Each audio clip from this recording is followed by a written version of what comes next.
Plus de 1000 élèves ne se sont pas présentés à l'école depuis le début des opérations militaires contre les Maïmaï Bakata Katanga dans le territoire de Mitoaba. Les habitants refusent d'envoyer leurs enfants en classe pour protester contre les tracasseries et les rançonnements dont ils seraient victimes de la part des FARDC.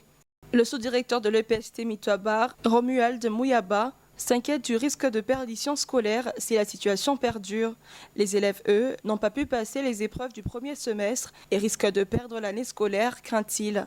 Il rappelle aussi que grâce à la gratuité scolaire et au programme PDL de 145 territoires, plus de 50% des enfants en perdition scolaire ont été récupérés dans la zone. Le lieutenant-général Pacifique Massunzu s'est rendu à Mitoaba suite aux plaintes des notables et de la société civile. Cependant, sa visite n'a pas eu d'impact sur le terrain. De leur côté, les habitants des cités de Kintia et Tambo exigent le départ des militaires ou leur remplacement par des unités plus professionnelles. Ils refusent de renvoyer leurs enfants à l'école et de retourner dans leur village tant que la situation sécuritaire ne sera pas améliorée. Pour ce faire, certaines voix se sont levées. C'est à l'instar des organisations de la société civile locale qui appellent les autorités nationales et provinciales à intervenir pour assurer la population et sauver l'année scolaire 2024.